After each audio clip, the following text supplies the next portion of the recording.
Tšau, mina Piret siin ja tänane video pidi olema põhimõtteliselt totaalne muutumine 28 päeva challenge trenni teha, aga ma tunnen, et ma olen veits failinud ja ei ole kõike teinud päris nii, nagu mul plaanis oli. Aga sellegipoolest ma otsustasin selle video ära teha, lõpuni filmida. Võib-olla on see teile kuidagi motivatsiooniks kas või sel moel, et minust paremini seda challenge'it teha. Ja eriti kasulik on see video siis veel neile, kes peavad karantiini tõttu või muidu koroona tõttu kodus istuma ja teil ei ole ideid, mida kodus teha. Siis on just praegu oma tervise käsile võtmine väga hea moodus siis aja viitmiseks. Ja kasulikud on just need harjutused ka võib-olla sellepärast, et praegu ei saa ju jõusaalides käia, vaid need ongi head sellised harjutused kodus trenni tegemiseks. Mina alustasin siis oma uusaasta lubadustega alles veebruaris. Või ma alles tegin selle lubaduse endale veebruaris, et ma võtan ennast rohkem kokku. Ma ei olnud küll võtnud mingi hullult kilode mõttes juurde, aga ma tundsin, et mu tervis, et minu füüsis saaks olla parem. Ja ma leidsin sellise YouTuberi nagu Chloe Ting. Ma ei tea, kas ma hääldan ta nime õigesti, aga ma olen varem ka tema trennivideode järgi kodus trenni teinud ja ma otsustasin, et nüüd uue aasta algusega võiks siis uuesti ennast käsile võtta, kuna ma nägin, et ta oli ka välja kuulutanud 28 päeva challenge'i, kus tal olid kõik õpetusvideod, treeningkava isegi ja isegi toitumise nippe andis ta seal videos. Praktiliselt ma kohe väga tublisti hakkasin nende videodega peale. Ma panen selle lehe lingi ka siia video alla, kellel on huvi, kes tahab seda ise järgi teha, proovida. Mina teades oma füüsilisi võimeid jätsin kohe ära vabatahtlikud harjutused, videod ja tegin neid, mis olid nii-öelda nagu kohustuslikud. Ja esialgu, kuna ma ei tundnud ennast eriti tugevana ja ma tundsin, et ma ei saa hakkama, siis ma alguses kasutasin ka rohkem neid lihtsamaid ülesandeid.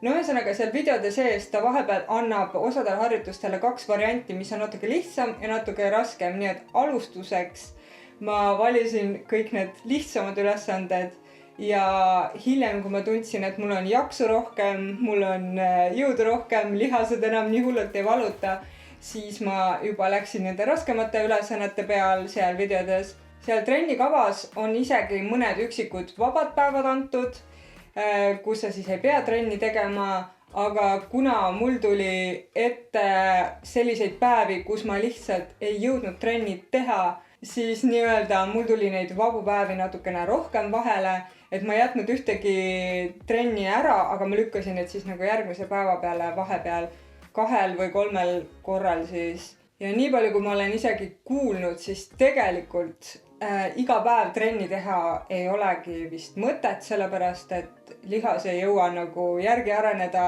ja lihas hoopis väsib ära. Nii et ma sel hetkel ei tundnudki ennast halvasti, et ma mõtlesingi, et ongi hea jätta mõned vabad päevad vahele ja ma mõtlesingi, et kui mul see challenge saab läbi ja ma soovitusliku nädalase puhkuse ära teen, siis ma võtan selle sama kava uuesti ette, aga teen neid samu harjutusi siis paar korda nädalas ja teen rohkem puhkepause vahele, et siis jõuaks nagu keha puhata, aga ma ei lõpeta nagu trenni ära ka. Aga juba esimene viga tuli selles, et ma tean, et alati käib trenniga kaasas ka normaalne toitumine, et lisaks oma treeninguga sa muudad ka oma toitumist, vaatad üle, ei söö magusat nii palju, ei söö ka võib-olla nisutooteid, asju soovituslikult üldse, aga ma ei tea, mõned perioodid elus on sellised, kus sa lihtsalt ei suuda ja sa lähed jälle ema juurde ja ema on hea maitsva koogi teinud ja sööd seda kooki ja siis järgmine päev ostab elukaaslane kooki ja sa sööd jälle kooki.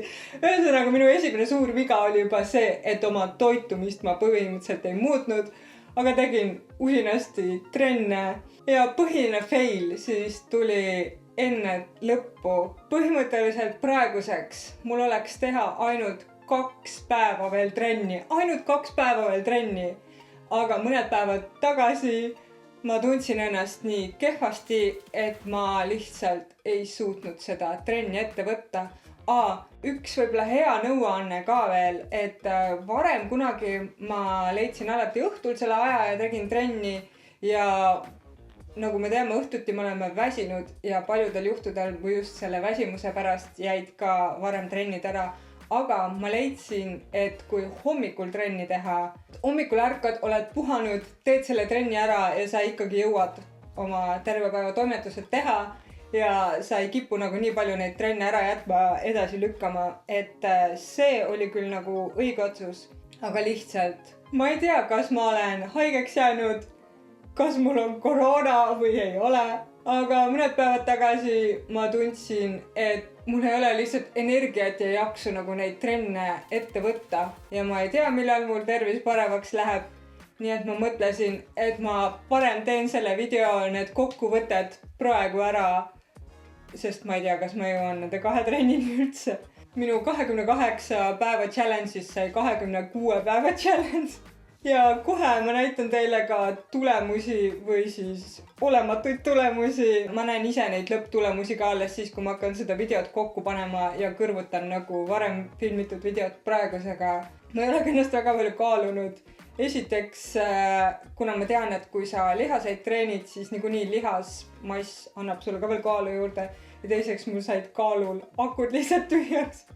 Aga mingi vahe, kui ma kaalusin, siis mu kaal ei olnud nagu väga muutunud. Aga ma nagu tunnen, et mul on nagu natuke kõhulihaseid. Kuigi võib-olla nende kookide söömisega ei paista selle peki alt see lihas välja. Ma tunnen, et kuskil see kõhulihas on olemas. Aga vähemalt minu enesetunne on, kui välja arvatud see kergelt tõbine olek, vähemalt enne haigeks jäämist oli minul enesetunne palju parem. Mul oli võhma rohkem, ma tundsin ennast tervemana, tugevamana, vähemalt sisemiselt tundusin ma endale rohkem fit. Aga jah, ma rohkem ei lobise. Ma panen veel siia ühe katkendi oma challenge'i algusest, kus ma olin veel positiivne ja lootusrikas, et ma sellega lõpule jõuan. Ja video lõpus siis te näete tulemusi, mida siis on või ei ole. Tšau, mina Piret siin. Ja tänane video on veits teistsugune, veits teistlaadi, võib-olla ka natuke piinlik video minu jaoks. Ma otsustasin trenni hakata tegema ja võtta vastu 28 päeva väljakutse, et siis saada kõhulihased trimmi.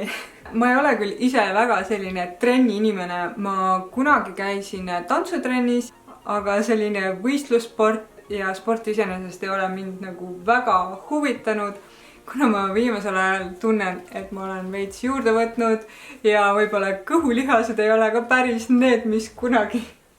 Siis ma otsustasin selle challenge'i vastu võtta.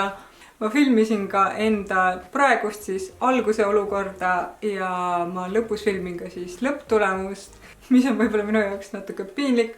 Aga võib-olla teiste innustamise eesmärgil ma mõtlesin, et ma ikkagi võtan selle julgustüki ja filmin ennast enne ja pärast.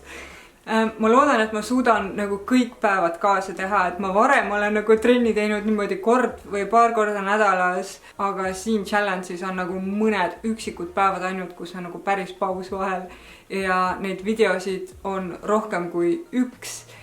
Ehk need trennikorrad on siis 10–35 minutit, võib-olla ka natuke pikemad.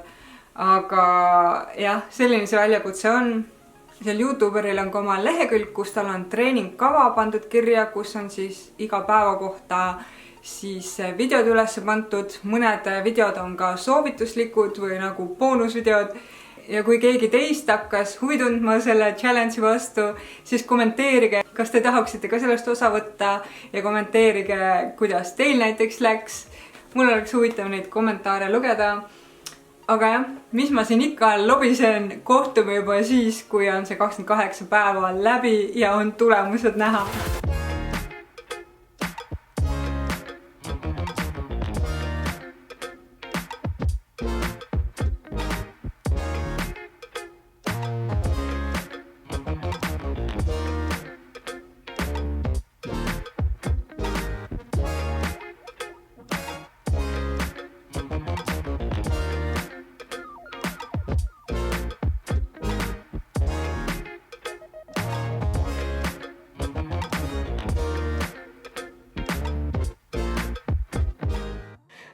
okei, ma loodan, et see video meeldis teile, ma loodan, et see video inspireeris teid. Ma ei tea, kaua see koroona pärast kodus istumine veel kestab, aga kui selle video avaldamise jaoks kestab veel karantiin ja kodus istumine, siis head trenni tegemist teile ja palun likeige seda videot ja kommenteerige, kas te teete ka mingit trenni, oskate te soovitada võib-olla mingeid häid trennivideosid veel mulle, mida saaks kodus teha, mitte jõusaalis. Ja palun subscribe'ige, kui te veel seda teinud ei ole ja näeme teiega juba järgmisel nädalal uues videos. Tšau!